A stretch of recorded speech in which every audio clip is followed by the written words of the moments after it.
Hi. Hi. Yeah, one of those days. Um, so I'm supposed to be on a completely different YouTube channel right now because I thought they were talking about tomorrow night, but they were talking about tonight. So I'm sorry in time. I thought you asked me to be on tomorrow night, but you asked me last night and I didn't get the message till this morning when I thought you meant tomorrow night. So I'm sorry. Oh. Well, I'm talking to Nick live on Discord right now. Here's what I'm just gonna talk out what I'm typing. I'm live on my channel right now. So it might so I am officially informing you that I will be late. I'm sorry. I shouldn't be laughing. But it's just funny. But see, that's the problem when you're dealing with a bunch of fucking wired insomniacs where you get a message at 4 in You the know, morning saying tomorrow, and if you haven't been to bed yet, then tomorrow means right. something So for different. him, tomorrow was tonight, but I was asleep, so when I woke up, tomorrow would have been tomorrow. As As in in still Wednesday. tomorrow today. Yeah. I feel So, like I'm in a Three Stooges sketch. yeah, who's on first? Anyway, hi everybody. Hi. We've just been He, giggling okay, backstage he admits for a that while. he sent it at 12:52 a.m. today and said tomorrow. So when he said tomorrow, He said Wednesday, even if he meant Tuesday. he said Wednesday. He meant Tuesday. And But this I lady, received it on Tuesday and I agreed to tomorrow. and this is why it's important to be clear when Right. communicating, because especially when you're writing in text, it is very difficult I to. mean, tomorrow is tomorrow. Yes. I'll love you tomorrow. You're only a day away. My arm, my mic arm. Look, my mic arm. This is what I'm dealing with, right? My mic arm won't stay. I have to like hold my microphone right now. You guys don't understand. Like, for the last 30 minutes, Dom and I have just been giggles. Like, it's been hilarious and a comedy of errors. I'm gonna And fix my microphone live because right now, fuck everything. yeah, fuck it, we do it Everything live. is a I'm wearing complete and black utter lipstick shit because I'm show. in mourning for the country. So, you So you know. get to watch me fix my microphone. That. This is the kind of compelling, thought-provoking content we provide to you. Is me fixing my microphone live with a pair of pliers. Wow. That's This for the is camera channel, though. this is Like, peak. that's the tech channel. Yeah, like I'm the Linus Tech Tips of fixing my microphone. Okay, there we go. So these things they get loose. What are you gonna do? But, What are you you gonna do? know, Well, in the words of the, well, I won't call him great because he certainly wasn't, Bill O'Reilly, "Fuck it, we do it live." yeah. Um, I used to use that clip. I used to use that clip a lot. That or, Me too, Maya. Silverman? The Silverman one where it's like tide goes in, tide goes out. I Oh swear, yeah, that tide was goes one of in, my tide goes out. You favorite can things. explain that. It's like, "Bro, the moon. It's the moon, bro." Yeah, it's pretty easy to explain. Like when the Insane Clown Posse, I can't even talk. Like fuck everything. I can't even talk. Yeah, The Insane Clown Posse in their one song when they were like magnets, how do they work? uh-huh. And it's like, well, pretty simple. Elon Musk the other day, I mean, obviously he's a moron, but Elon Musk the Yeah. other day, he's like, hi, April. Hi. Elon Musk the other day, he's like, we could just melt all of the ice on Mars and then Mars would have oxygen and we could grow plants. And it's like, no, you fucking idiot. There's no magnetic field on Mars. If you melted the ice, it would just evaporate into space. He understands nothing about anything. He's basically like the Wish.com version of Tony Stark, only like dumber. What is it that people call him? Not Tony Stark. They call him Tony Lark or something. I don't know. Anyway, Like, he wants to be Tony Stark, but he's not intelligent enough, for one. he's not. He's not. Name one thing he's invented. You can't, because he's never invented anything. I mean, he's not an inventor. He's not a scientist. He's just rich. He's charismatic in a very kind of goofy, disarming way. But he's not. Anyway, I don't want to talk about. I don't. Of all the things to talk about, yeah, I mean, he is in the thumbnail, but that was just to get you to click on this. I don't actually want to talk about him. Here's what I want to talk about. You know what? Here's what I want to talk about. It's what I posted on Blue Sky just a few minutes ago. I want to talk about Preston Brooks and Charles Sumner.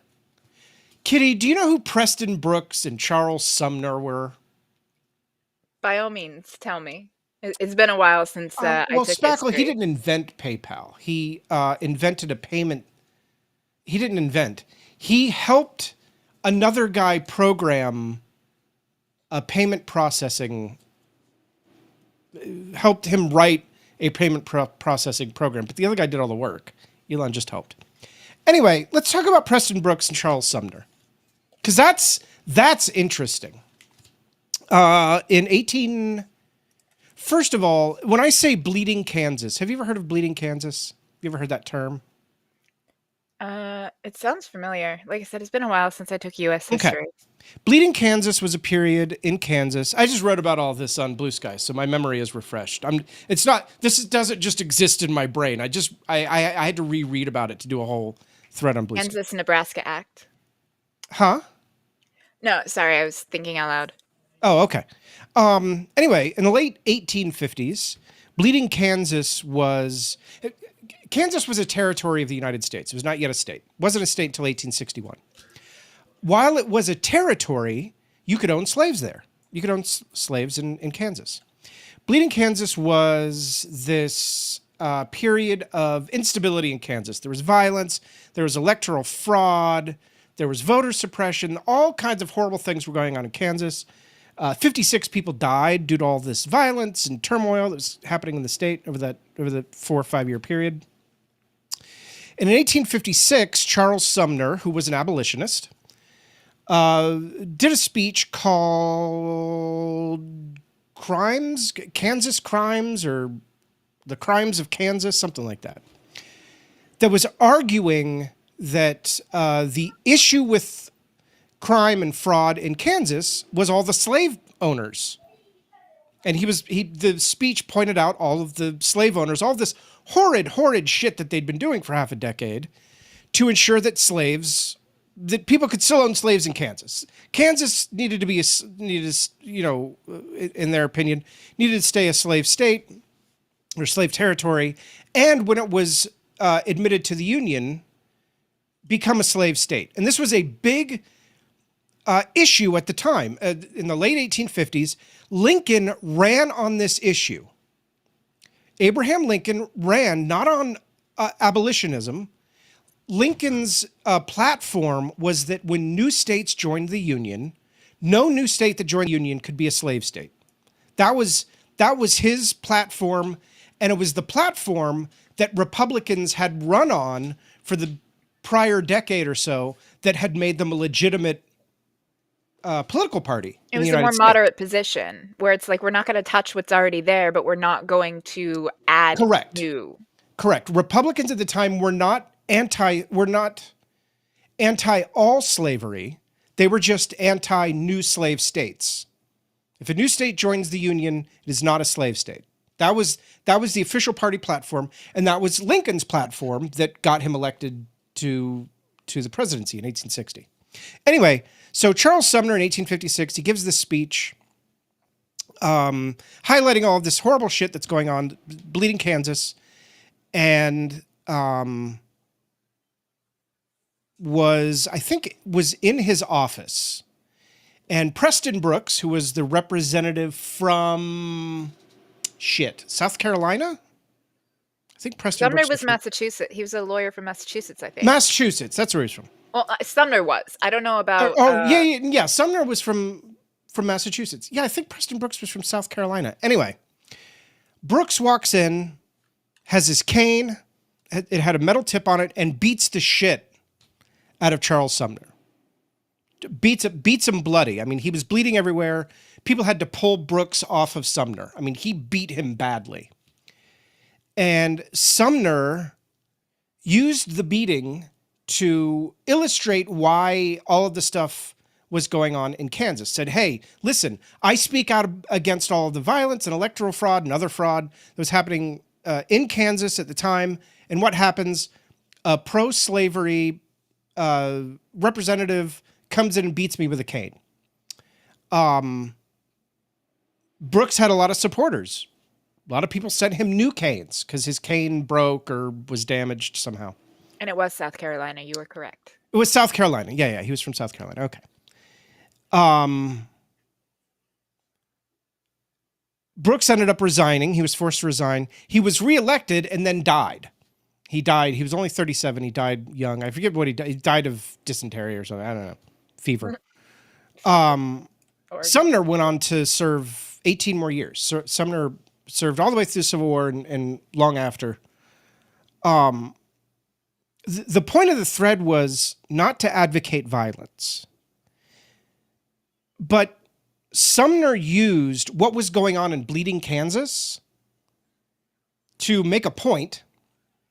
He was himself personally attacked and then used that attack to orchestrate change, because Kansas, when it was finally admitted as a state in 1861, was not a slave state. Charles Sumner was successful in his efforts, and other abolitionists too. I mean, you know, we remember Sumner because of the attack from Brooks. The Brooks-Sumner affair was in all the newspapers. Brooks was very popular in the South because he attacked Sumner. Sumner was very popular in the North because he stood up to this attack, you know, took the beating, however you want to say it, and kept fighting for what was right, which was abolition, he was anti-slavery. The Democrats tonight, do you know how they plan to show their unified resistance against Trump? I'm kind of worried. Go ahead and tell me. They're going to wear pink shirts. Wow. So brave. They're going to wear pink shirts. That is your Democratic Party resisting Trump tonight. And it got me thinking about Charles Sumner and how Charles Sumner... I really thought about two people. I thought about John Lewis. I wrote about John Lewis first. Remember, the big thing to remember about John Lewis, during the Civil Rights era, John Lewis was arrested 40 times. Damn. 40 different times. When he was arrested in 2013 about a different issue, he was proudly photographed. He said, that was arrest 45. And he was like 70 years old by then, you know? John Lewis was arrested 40 times. John Lewis was beaten and had his skull fractured by a state trooper in Selma in 1962, something like that. 64? No, it wouldn't have been 60. 62, I think, is when he had his skull fractured. Went back up and got himself elected to Congress. Went and ran and won. And those are the two men I was thinking about today, was Charles Sumner and John Lewis, and the things that they went through to win. They didn't wear pink shirts. John Lewis didn't show up to wear a pink shirt. John Lewis went and sat at lunch counters until he was arrested. That's what John Lewis did. John Lewis marched across a bridge and got attacked by state troopers and had his skull fractured. Charles Sumner got beaten bloody with a cane. That's Whereas, resistance. you know, and then you have people on the other side, like you've got Brooksville, Florida, was named after Brooks. Sure. Brooks County, Georgia. Brooksville, Virginia. All of Yep. them named after the guy that beat the shit out of an abolitionist. Like, Yes. it's so backwards. Like, it is so freaking backwards. You know, here's the thing, and I've written about this a little bit on Substack, but what you have to understand about the MAGA movement is they see themselves as counterculture revolutionaries. Makes no sense because their counterculture revolutionary heroes are the richest man in the world and a bunch of venture capitalists like J.D. Vance and Vivek Ramaswamy.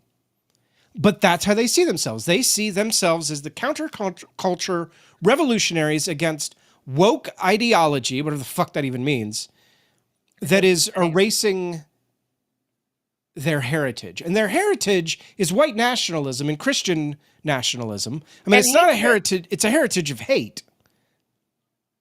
Because And that's the thing, like, you go, "Oh, but it wasn't about slavery, it was about states' rights," and it's like, "'Kay, states' rights to do what? right, Own people, like, right, own slaves." Like, even if you go the states' rights argument, it's still about slavery. It's just whitewashing it to make it sound a little bit more palatable, but ultimately, it still comes down to fucking owning people, fellow right. human beings. Well, what you have to understand, and there's a couple of things going on. We touched on this a little bit, and we're going to get back to Curtis Yarvin and all that stuff, guys. Don't worry about it. It's just the State of the Union happened, so we're doing this, and we're going to get back to the Yarvin stuff. And the other people around Yarvin. Moving forward, it's not just Yarvin anymore. But what you have to understand about these people is there is a singular thread. The reason that you can have Curtis Yarvin, who's definitely not any kind of Christian, align with Southern Baptists and all these Christians, because there's a common theme between the two, and that's white nationalism. They believe that white men are more important, more everything than anyone else. Than women, than black people, than gay people, than there's white men, and there's everyone else. And that theme holds true between both sides, whether you're, one of the Curtis Yarvin techno-fatalists or whether you're a fan of, Joel Osteen and, what's his name? The old guy. What's his name? Graham? Not Billy Graham. No, not Billy Graham. The focus on the family guy. Dobson. Dr. Dobson. Well, there's, like, Franklin Graham, and there's, No, I like, was thinking of Dobson. Popoff. That's what I was thinking of. Because Dobson, That I one think, is too. still alive.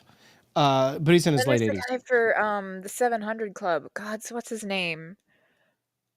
Oh, that's gonna bug me. Billy Like, Graham? Is that who you're thinking about? no. Like, his father, Franklin Graham, was, big, but and then there was Peter Popoff, but, no, it's the one from the 700 Club. Like, the ancient crypt keeper motherfucker that is, like, Isn't that James Dobson? Dr. Dobson? no. Oh, yeah, that guy. No, like, I can't think of his name. I can Anyway, it doesn't imagine matter. his It doesn't little matter what his wrinkly name is. prune face. The common theme between both of them is white nationalism. It is an ethnocentric worldview that white men are simply more important. They're simply more whatever you want it to be, whether they're smarter, the anti-DEI stuff, Pat the Robertson. anti-trans, Pat Robertson. Pat Robertson. That Oh yeah, it was gonna bother me. I'm fucking sorry. Pat My Robertson. atheist creds. Like, I know, but the common thread between all these things is white nationalism. Is a male-centric white nationalism, because women aren't important to them in any way, shape, or form. Women are just breeding mares, and I mean, white look at women are Elon. for breeding, and everyone else is staff. if they're lucky. Did you see Yeah, Alina Habba today? Did you see what Alina Habba said about veterans? I did not. I Okay. Someone asked her, she was being interviewed somewhere about veterans losing their jobs from all the federal worker cuts. And she said, well, if veterans lose their job, maybe they just don't deserve to have a job right now. yeah, like, remember the troops, think of the Yeah. troops, support the They, troops.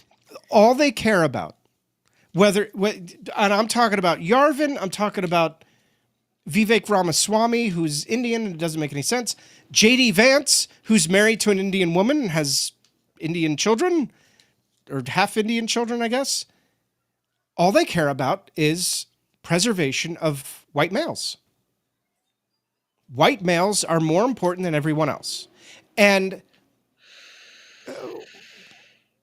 attached to that, underpinned to that, are white Christian males. Because there's the anti-Jewish sentiment, there's the anti-Catholic sentiment, right? All of that is attached to this very Protestant, straight presenting, because many of them are not straight in any way, shape, or form, but they're straight presenting white males. And that's what matters to them. Are you a straight presenting white male? If you are, you're more important than everyone else. You are smarter than everyone else. The anti-DEI stuff is saying, let's talk about this for a second. I'm going to talk about DEI and affirmative action. It used to be called affirmative action. Now it's called DEI. It was the same fucking thing. It all is rooted in, I think, an executive order from President Kennedy in 63, probably. Hold on. Where he said the executive branch needs to take affirmative action to make sure that when we're making hiring decisions, we're not just hiring the white people.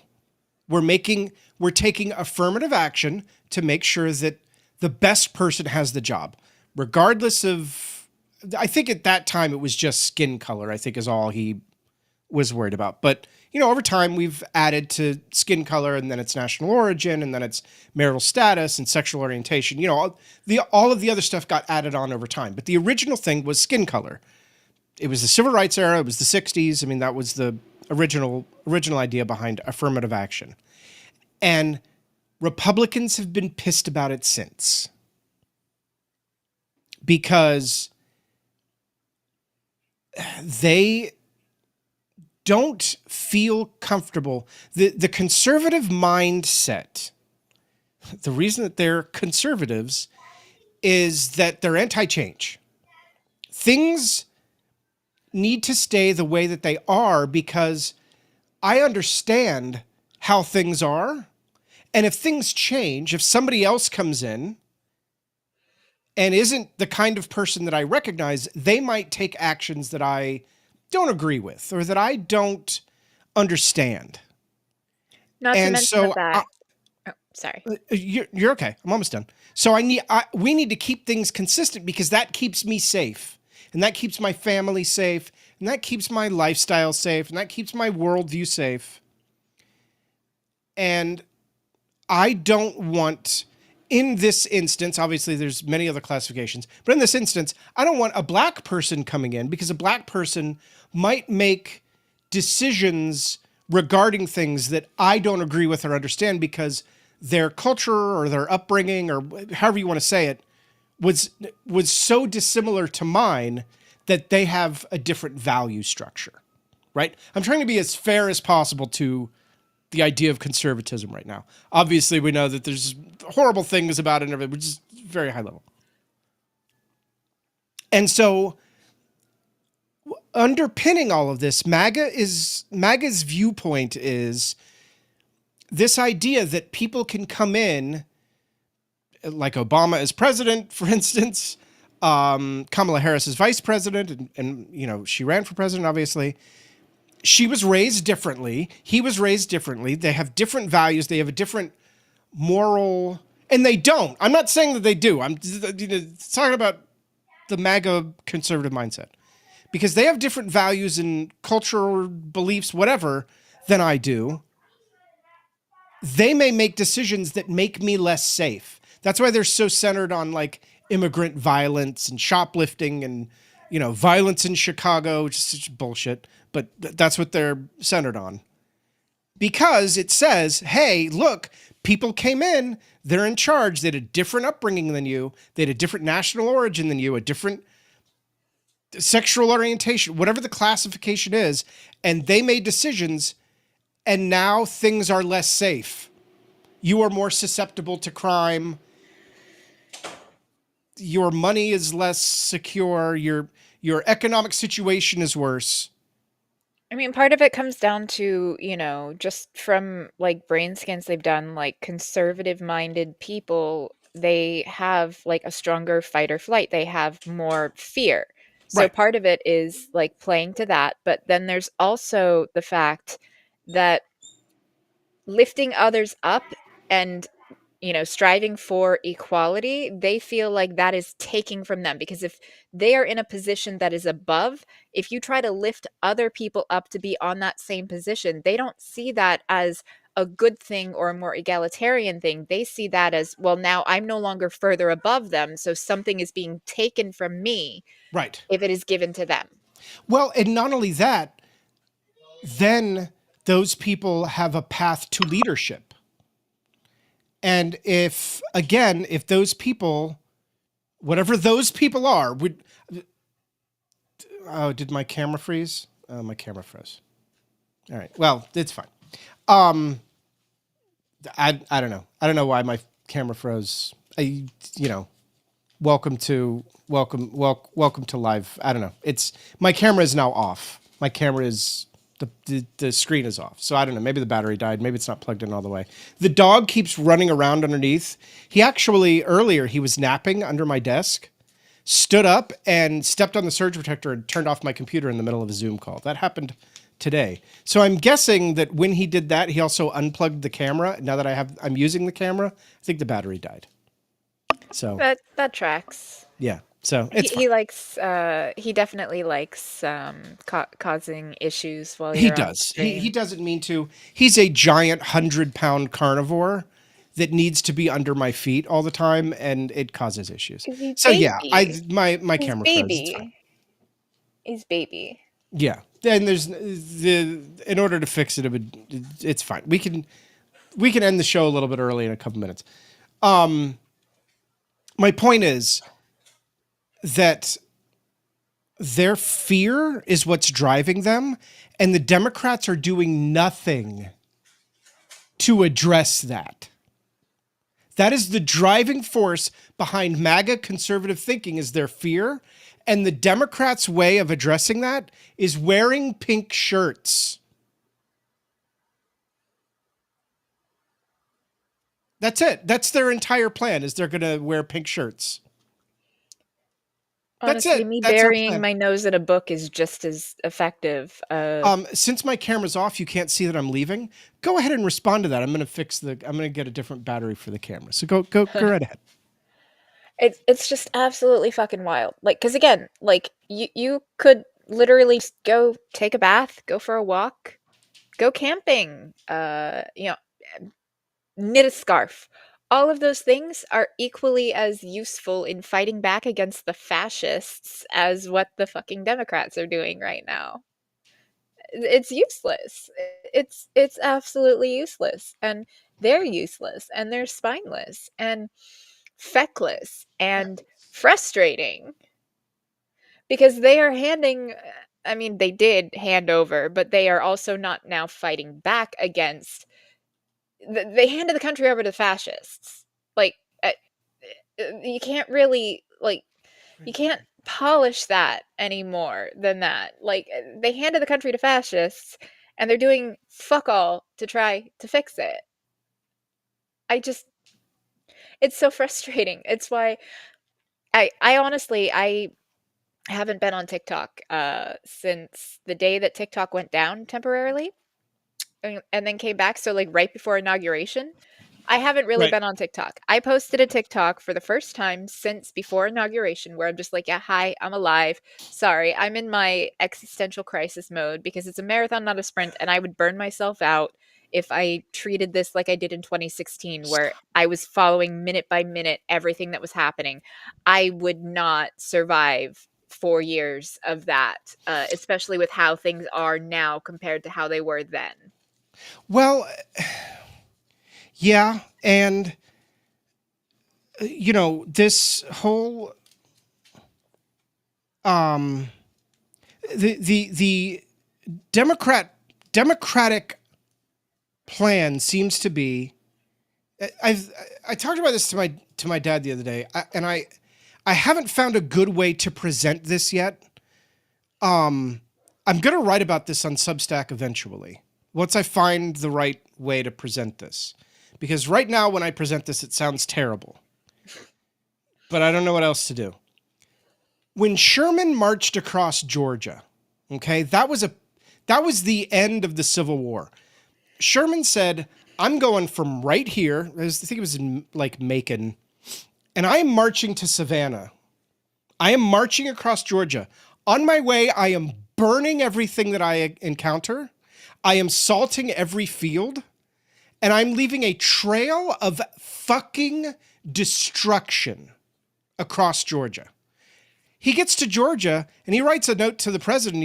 He goes, Mr. President, Merry Christmas. I just captured Savannah. I have like all of this. I have like all this indigo and rice and stuff. Merry Christmas. It's all yours. And what's going on right now is that Elon, and I mean, Trump's not really doing anything. Elon is salting all the fields across America. He's salting all of the fields. And apparently the Democrats are like, well, let him salt all the fields. And once all the fields are salted, we can be like, hey, look, he salted all your fields. Yeah, like that's totally going to help when people are suffering and struggling. Like, I don't think the Democrats realize that we're getting closer and closer to like pitchforks and guillotines, and they're on the chopping block too. Yes. And obviously we would never advocate violence. I'm a Absolutely not. Taoist. I abhor all violence all the time. It's still a statement of fact that we are getting to like that level of civil unrest when you start to see people losing their Medicare and their Medicaid and food stamps and Social Security, like things that people, like so many people in America are living at or below the poverty line. So many people rely on these government programs to just feed themselves, house themselves, take care of their kids. And the fastest way to see a revolt is people not able to feed their children. The French Revolution was not party specific. It was definitely it was a class revolution. It was the poor saying, you know what? We've been walking around. They were literally walking around in ankle deep shit. I'm not being facetious or hyperbolic or rhetorical. That's literally, you would walk around the streets in Paris in certain areas, and you would be ankle deep in shit, in literal shit and muck and mud. And on the other side of town, the rich people were living fine. Yeah, it was the everybody versus the bourgeoisie. Like it was very much a top down, like top versus bottom, and that's where we're headed now. Right. If we do reach that point of social unrest, and again, not advocating for it, just making a statement of fact of seeing, markers I want from history. literally the opposite. Exactly. Same thing. But looking like and taking from history when things get to this point, when you reach a tipping point like this, and we almost reached it before FDR, almost, but FDR fixed it with the New Deal.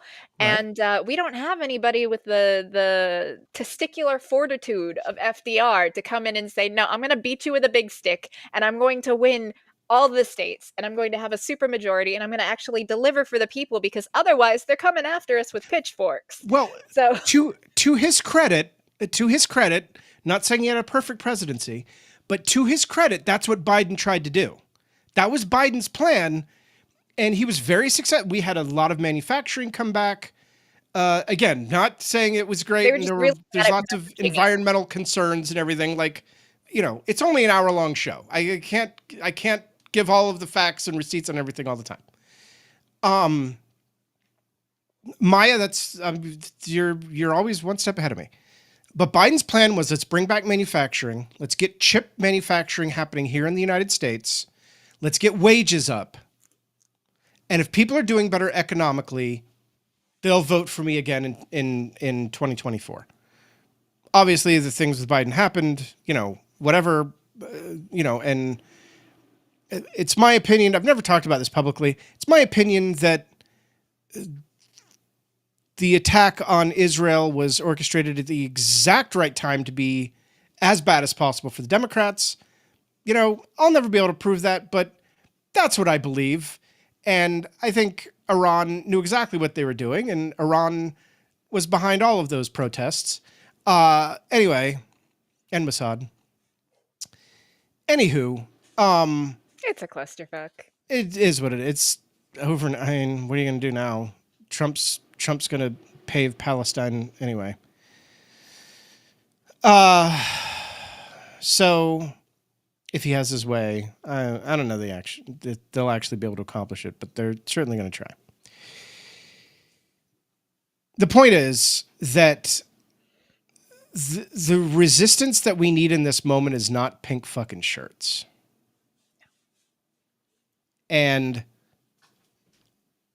when people see pink fucking shirts, you want to know why Democrats can't win elections? It's because the Democrats in Congress, and it's the leaders, it's not the rank and file House members, it's the leadership who's making these decisions. It's because they're like, well, I can't, eggs are $15, and Dems are like, yeah, but have you seen this shirt? Or have you seen us taking a knee like Kaepernick, like... Right. Oh, yeah, we're going to take a knee. And listen, those moments of solidarity are important. Absolutely, but that can't be all you're doing. Right. Because right. if it's all you're doing, then it's just hollow. It's empty. Like, you're letting essentially everything go to shit. And what do they think? Like, and honestly, like, part of me is like, well, maybe, they might think like acceleration is kind of thing where it's like, oh, they just let the Republicans damage it and then the Democrats will win and then they'll never be Republicans again. But most of them are basically in leadership or Republican light anyways. So that's not it. Like, I mean, sure, there are maybe some, in Congress that are more like, hey, let's let the Republicans ruin everything, then we come in and fix it. We're the saviors, and then we can move forward. It's like, we'll move back, but then we'll do like an FDR kind of thing and push us further towards progress. But that would be like maybe some of the rank and files, but the Dem leadership are basically just less hateful Republicans. Like, they agree with the Republicans on most financial things, most fiscal things, and on foreign policy. It's really just like the social issues like abortion and like equal rights that they really strongly disagree. And like they're more willing for social safety net programs for I mean, universal health care, but parental leave. Yeah. As a general rule, like if you take like the social things out of it, social safety net, civil rights, like there is really not that much of a difference, between rank and file Republicans and Democrats as far as like in leadership. I wrote on Substack a while ago, one of the first articles I wrote, which I kind of want to rewrite. Maya said, I heard their donors are telling them to let the courts handle it. Have you heard that? I haven't. But one of the first articles I wrote was returning to the norms is not good enough. Basically, the norms got us George Floyd dead in the street. The norms got us Trump elected twice. The norms got us Breonna Taylor murdered in her bed. The norms that we had weren't that great.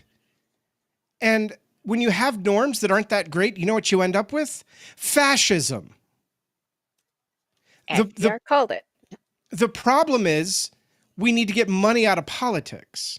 Absolutely. And Democrats need to realize that it's going to continue to be really, really hard for them if people in Congress can trade stocks. If there's dark money pools running rampant throughout politics, if Elon Musk can just donate millions and millions of dollars as much as he needs to in order to buy a presidency. When you see your politicians right before a global pandemic selling their stock in airline and cruise Right, companies, but buying up pharmaceuticals, and right. that People very see much that. paints a And, picture. Like, and, they see it. and where I will agree with you is that Democratic leadership, especially, seems to assume that all of us are rubes who don't see what they're doing. And we see what you're doing. Absolutely. So, eggs are $15. I can't afford daycare, but you're getting $173,000 a year to serve me in Congress and trade stocks. With insider trading, like Martha Stewart went to jail for that. Like, why do you get away with it? Right. The voter apathy that we suffer is because of this bullshit. And Democrats have to say, we're going to be different. That's how they're going to win. Biden was not a great candidate. Biden won because there was a pandemic and Trump handled it badly. Uh-huh. And Biden went populist enough to push Bernie Sanders aside, and Jim Clyburn, before the South Carolina primaries, got the Black Congressional Congress to endorse Joe Biden. And that's why Biden won in 2020. It was those two things. It was the pandemic, and it was Jim Clyburn, really. Jim Clyburn christened him before South Carolina, and he won that primary and then ended up winning the nomination. But Biden was a very weak candidate. People don't remember this. Biden ran in like 88, I think. He was running for president and lied about a bunch of shit. A bunch of, like, where he went to college. Like, he lied about so much stuff, and then it was found out and he had to drop out. It was in the 80s. I don't remember if it was the 84 election, the 88 election. And I didn't really bring it up while he was president because I brought it up one time and a bunch of people on Twitter got really mad at me. And I was like, okay, I'm just saying, he's like, it's not that great. Oh God, Bloody Monday made me so angry. He was trailing. He was way behind Sanders, and Clyburn came in and rallied up the Black Congressional Congress, and they all endorsed, and that happened before South Carolina, and Biden won South Carolina and ended up winning the nomination. The momentum he needed to go, even though Bernie had clinched the first. But Sanders crushed him in Iowa. Absolutely crushed him. Anyway, I don't want to relitigate that shit. It's depressing. My point is that was a better timeline. Biden was not a strong candidate, but the corporate Dems knew that Biden was not a threat to them. Whereas Bernie is, because Bernie would absolutely, rally to get money out of politics and to always has. Congressional the man's been trying to get money out of politics since the fucking 1960s. It's not like it's some new thing. Like, this has been Sanders' platform for a Bernie's long not perfect. Like, nobody is perfect. Like, perfect doesn't exist. Nothing real is perfect. But Bernie is a very strong candidate, and he's been consistent in his views for the entire time. He is not, let's see where the winds are blowing like so many politicians are. Right. The fact is he has his values, and whether you agree with him or not on what he believes, at least he has the integrity to stand by them and not keep flip-flopping. Right. Yeah. And we can sit here and relitigate, what happened in 2016 with Bernie and what happened in 2020 with Bernie. It's all in the past now, and it doesn't really matter. Specifically the Bernie stuff. What does matter is that the corporate Dems are all right. We've talked about this before. Okay. So I want to say this again. If you're only a millionaire, we're on the same team. We're not on their team. Unless you have like 500 million and above, maybe even $1 billion and above, You aren't on their team. Yeah, no, you're down here with the unwashed masses, You are homie. down here with the unwashed sex worker masses. Okay? That's Hey, where sex you're work at. is work. Absolutely. I fucking love my sex workers. Absolutely. It was International Sex Worker Day, I think yesterday. I think so. And I reposted some stuff about it unapologetically. I follow a bunch of sex workers on Blue Sky. Blue Sky wouldn't even exist without sex workers because they were the first ones there, and they built the audience and the platform. By the way, love me some sex workers. Anyway, when if they are successful in the network states, literally balkanizing, not just the U.S., but they want to balkanize all of the West, like Mark Andreessen, how do you say his name? Wants Greenland, by the way. That's his dream, is he wants to make his network state Greenland. That's his dream.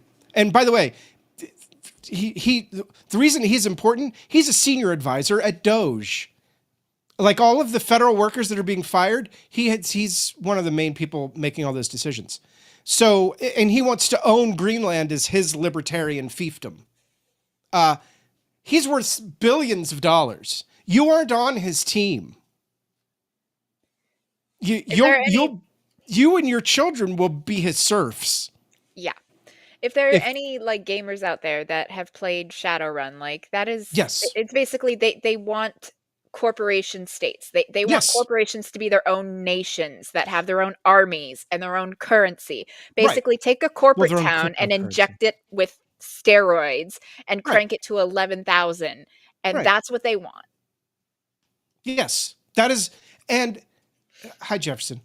And if you aren't worth at least $1 billion, you are not on their team. You will be one of their serfs, and so will your children. And you think an 8-hour workday is nice and weekends are nice? Those are gone. 12 or 16-hour days. Did you know that slaves, when we had slaves, do you know when slaves what a slave's work schedule was? Whatever their master wanted. Sure, but I mean, generally, a slave's work schedule was you worked when it was light out, which included moonlight. On full moon nights, slaves were just expected to just work all day, work all night, and work all day. That was just the expectation. It's light out, so you just need to keep working. There was no idea, like bathroom. What are you talking about? A bathroom break? You can take a bathroom break. You want to get fucking whipped? You can take a bathroom break. You need to work. They would work literally 36 hours straight. That's what I don't think people are understanding. All of the people that are like in charge of our government want to bring that back for you. They want you to work for them that hard. And if you don't, they are fine with turning you into biodiesel. Mm-hmm. And the Democrats' big plan for resisting this is to wear pink shirts.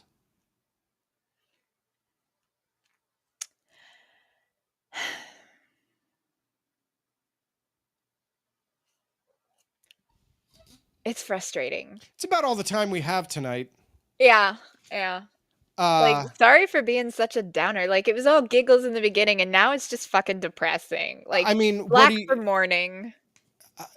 I mean, what do you do? Like, we voted, we did our part, and we can still organize, and we can still, like, speak out and get people, like, paying attention to things. But all in all, like, ultimately, other than using our voices, we don't have, like, power. Like, the people in power that are supposed to be our representatives, that are supposed to be fighting for us, are wearing pink fucking shirts. I mean, you have to laugh because it's like, what else do you do? You cry. You know? You just curl up in a ball and you cry. Serious. Like, if you want serious Dom, go to my Substack. My Substack actually has been blowing. I have, like, every time I write something, like, thousands of people read it. I have a whole German contingent that is, like, sharing my posts on Blue Sky and, like, commenting in German and stuff. Like, I'm now popular amongst It's amazing. It's a great, like, I don't know.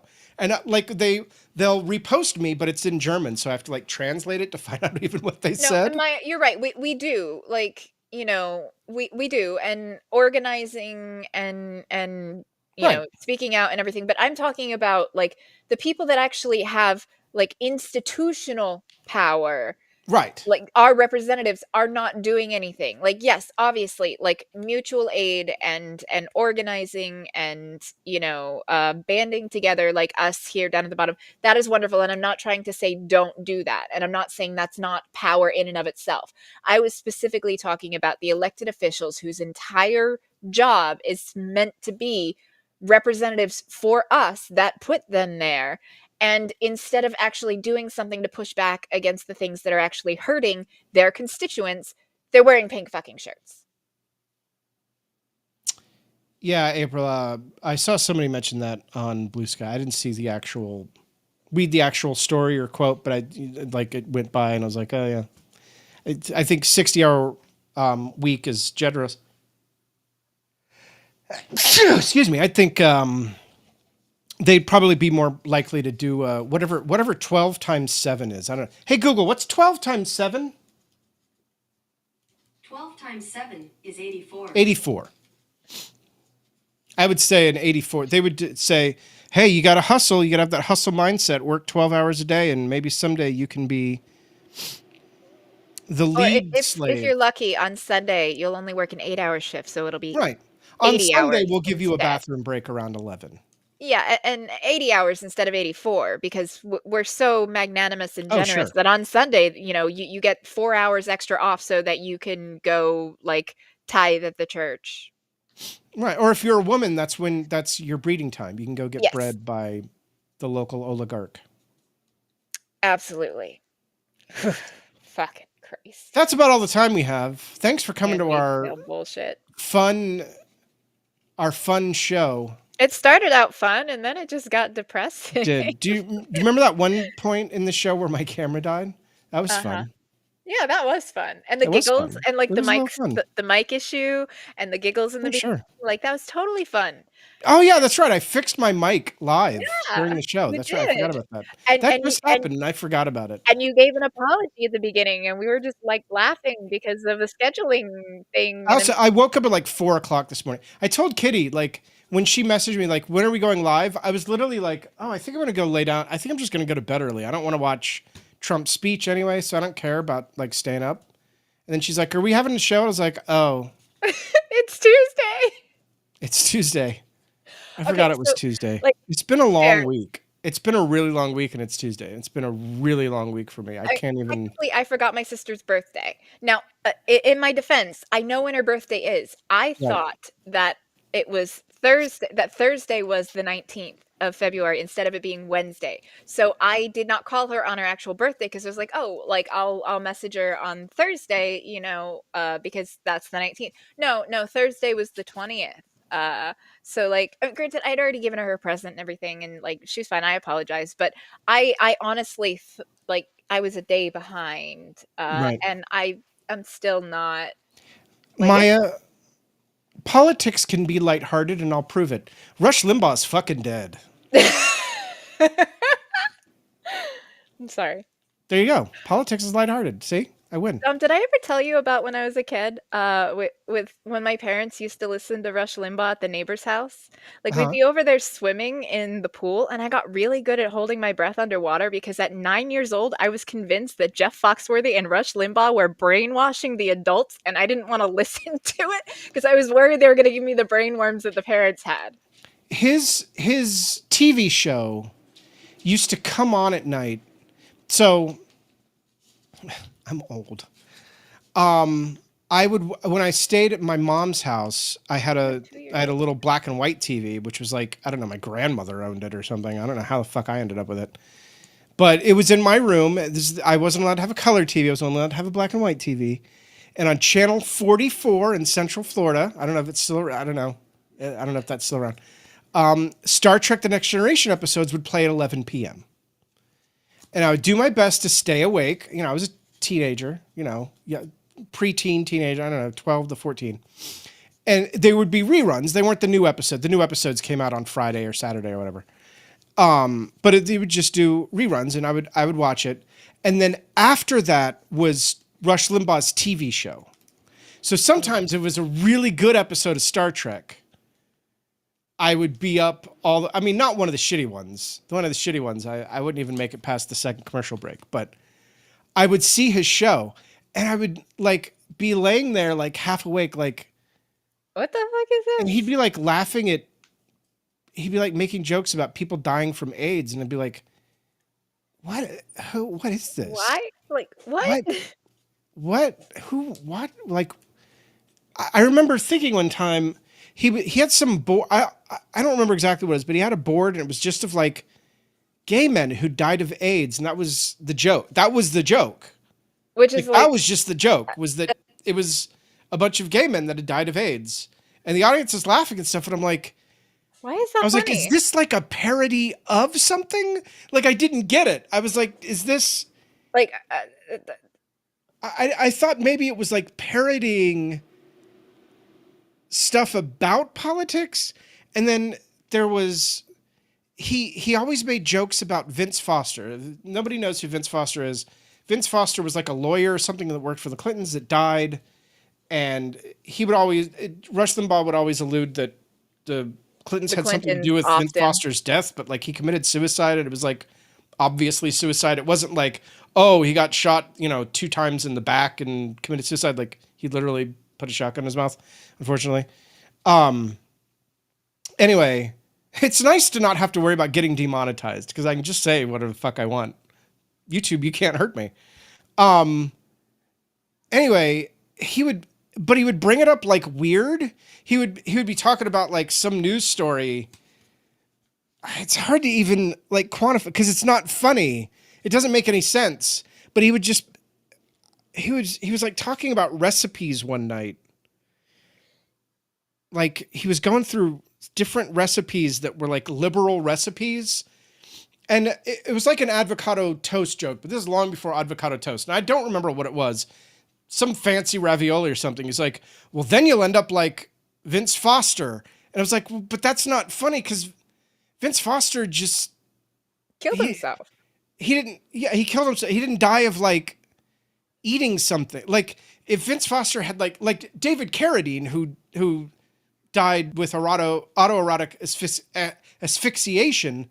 I mean, it's not funny or anything, but like, at least there's a connection there. Like, oh, maybe he choked to death on ravioli. Like, at least there's some semblance of a joke.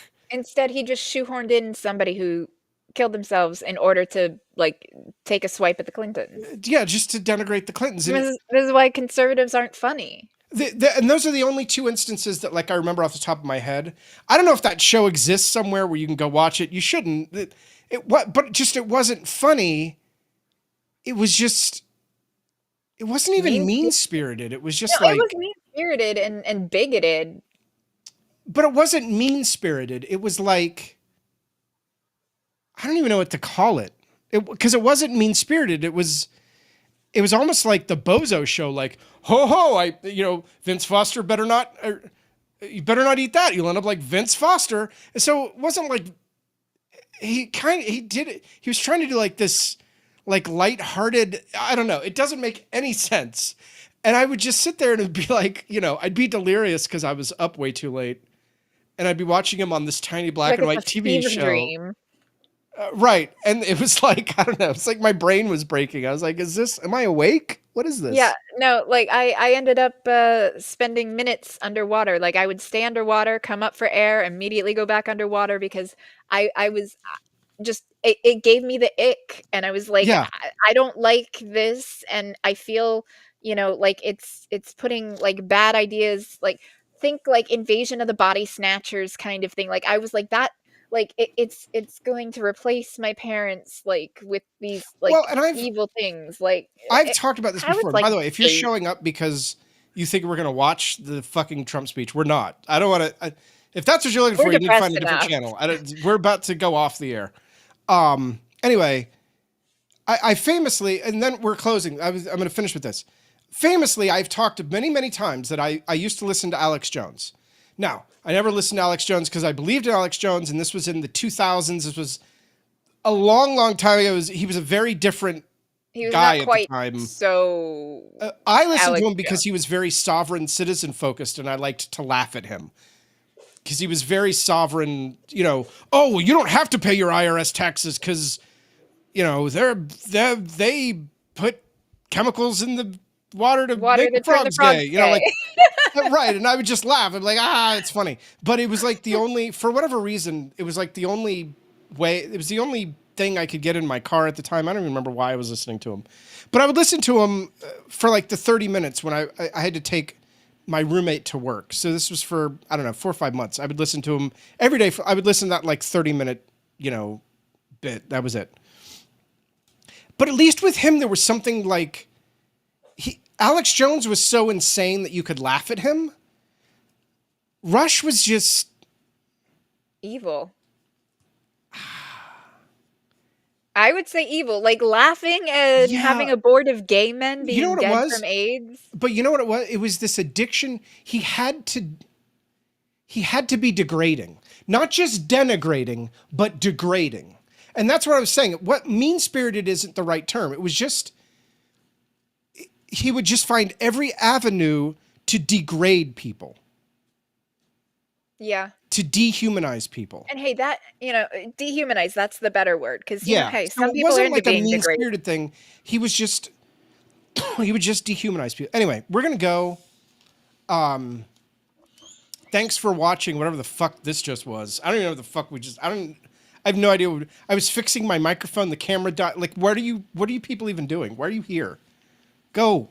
I mean, maybe they like us. Who knows? I can't. You find a hobby, because this you should not do this. Depressing. Kitty, you are awesome. I was a train wreck. You fantastic, top to bottom. 10 out of 10. No notes.